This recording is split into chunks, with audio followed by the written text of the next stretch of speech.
एक गुरु नदी के किनारे कुटिया बनाकर रहा करते थे।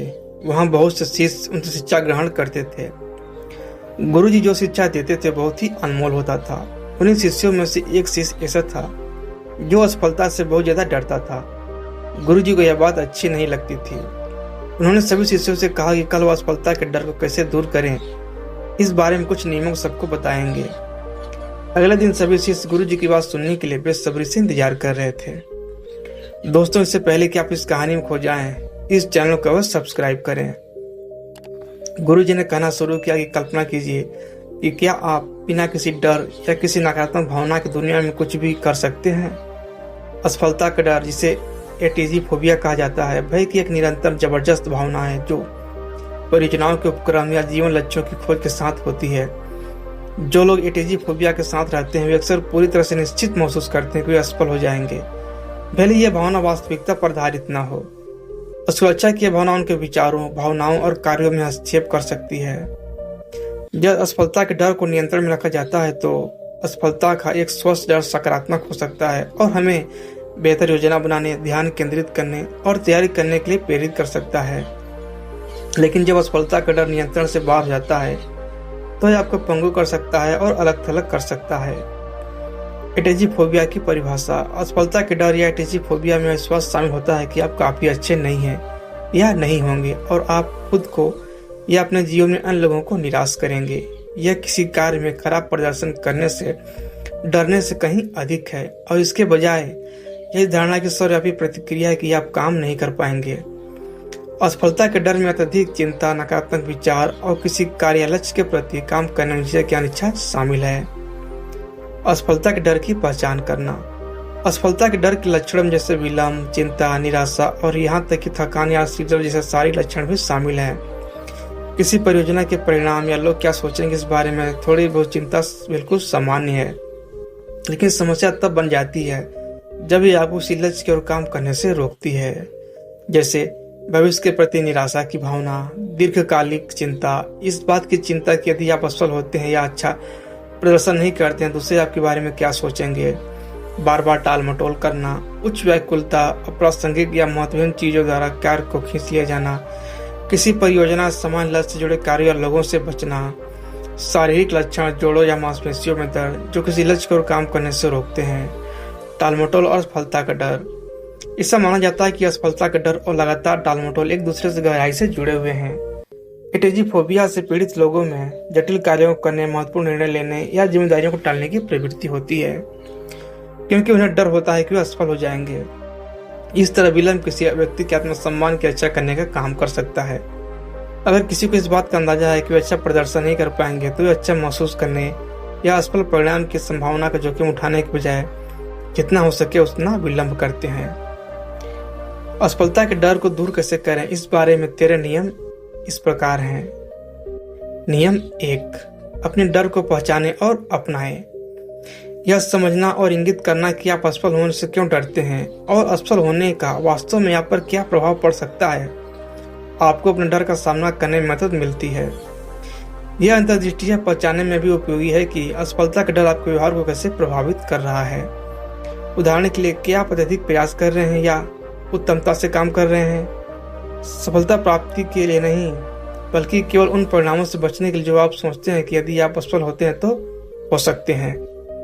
या क्या आप असफलता को दूर करने में खुद को कारण देने के लिए टालमटोल जैसे आत्मसुरक्षात्मक व्यवहार अपना रहे हैं। एक बार जब आप तनावपूर्ण या आत्मविनाशकारी व्यवहार की पहचान कर लेते हैं तो आप सफलता की संभावना को अधिक बनाने के लिए अपने कार्यों को बदल सकते हैं। नियम 2, पुनः परिभाषित करें कि वास्तव में असफलता क्या है।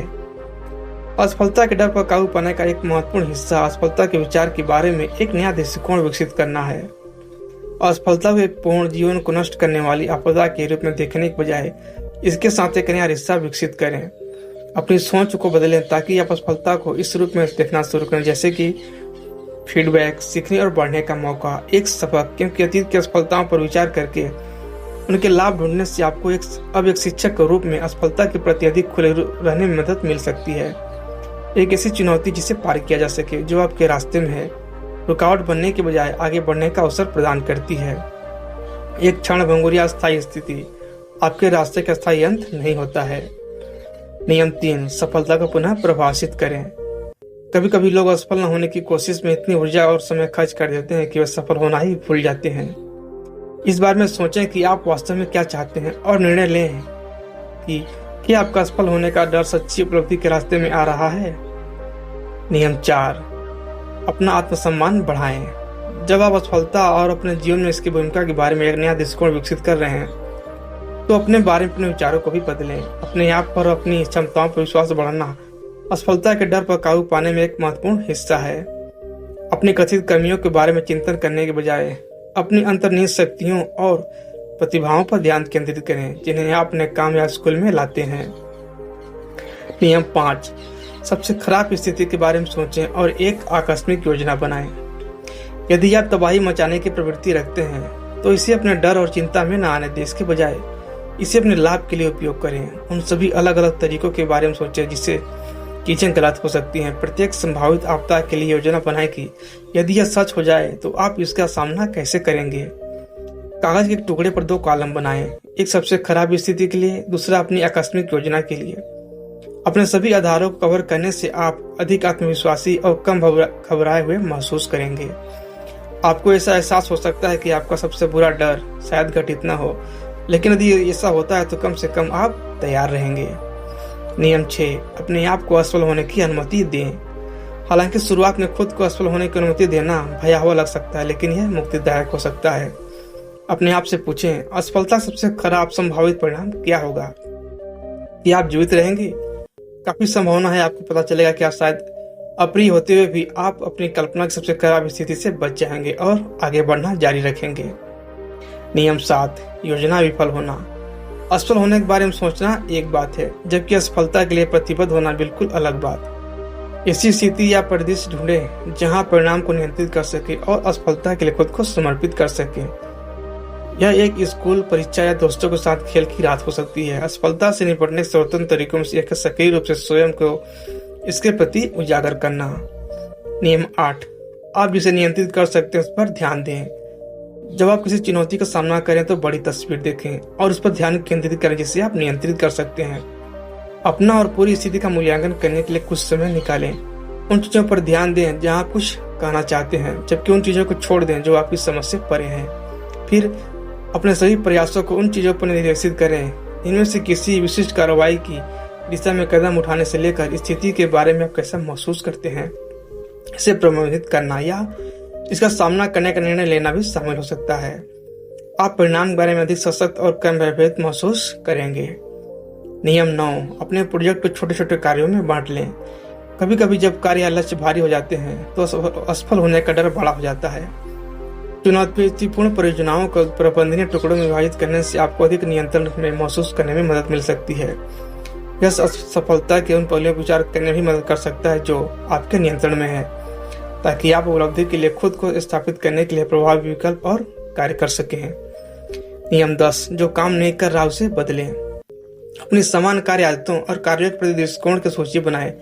फिर आपके लिए क्या अच्छा काम करता है और आपके रास्ते में क्या आता है, इसका मूल्यांकन करने में खुद के प्रति ईमानदार रहें। जो काम करता है उसे अधिक करने का चयन करें और जो आपके लिए काम नहीं करता उसे अलग अलग कार्यों से बदल दें। यह चिंतन और निर्णय लेने की प्रक्रिया आपको अपने कार्यों और खुद पर नियंत्रण महसूस करने में मदद करेगी, कुछ ऐसा जो प्रेरक और सशक्त हो सकता है। नियम 11, नकारात्मक विचारों को रोकने के लिए जितना हो सके उतना केंद्रित रहें। इस समय आप जो कर रहे हैं उस पर ध्यान केंद्रित करना मुश्किल है। अपने वर्तमान क्षण में जब आपका दिमाग इस बारे में नकारात्मक आत्मचर्चा से घूम रहा है कि क्या पहले ही खत्म हो चुका है या भविष्य में क्या हो सकता है या नहीं हो सकता है, किसी भी क्षण में काम पर ध्यान केंद्रित करने से आपको काल्पनिक परिणामों और कथित कमियों के बारे में विचारों और भावनाओं पर विचार करने के बजाय अपने वर्तमान कार्यों के बारे में जानकारी रखने में मदद मिलती है। नियम 12, सकारात्मक मंत्रों का प्रयोग करें। सकारात्मक मंत्रों के साथ आशावादी दृष्टिकोण विकसित करने से आप खुद को देखने के तरीके में सुधार कर सकते हैं और असफल होने के डर को कम कर सकते हैं। ये मंत्र आपके दिमाग को आकार देने में मदद कर सकते हैं ताकि आप अपने वांछित परिणाम के करीब पहुंच सकें। आप या तो मंत्र ध्यान में संलग्न हो सकते हैं या जब भी आपको आत्मपराजित विचारों में सर्पिल महसूस हो तो बस एक आत्म पुष्टि का कथन पाठ कर सकते हैं। ऐसी बातें कहना जैसे मुझे खुद पर विश्वास है, मैं यह कर सकता हूँ, मैं काफी अच्छा हूँ, या कुछ और जो आपके अनुरूप हो, आपका दृष्टिकोण बदल सकता है और आपका आत्मविश्वास बढ़ा सकता है। नियम 13, शांत शरीर और मन स्थापित करें। फोबिया चिंता विकार है, जिसका अर्थ है वे तनाव, चिंता और तनाव के आराम के स्तर को बढ़ाते हैं। इससे निपटने के लिए सक्रिय रूप से विश्राम तकनीक का अभ्यास करें और शांति पाएं। गहरी सांस लेना, प्रगतिशील मांसपेशी छूट, निर्देशित कल्पना और ध्यान सभी तनाव कम करने के अद्भुत तरीके हैं। साथ ही अपने शरीर को सर्वोत्तम स्थिति में लाने के लिए अपने आहार, नींद और व्यायाम पर अधिक जोर दें। इतना कहने के बाद गुरु मौन हो गए और सभी शिष्यों को अपने प्रश्न का जवाब मिल गया था। उस सब ने गुरु जी को इस जानकारी के लिए धन्यवाद दिया। दोस्तों, आशा करता हूँ कि इस वीडियो से आपको बहुत कुछ सीखने को मिला होगा। तो मिलते हैं अगले वीडियो में, तब तक अपना ख्याल रखिएगा। धन्यवाद।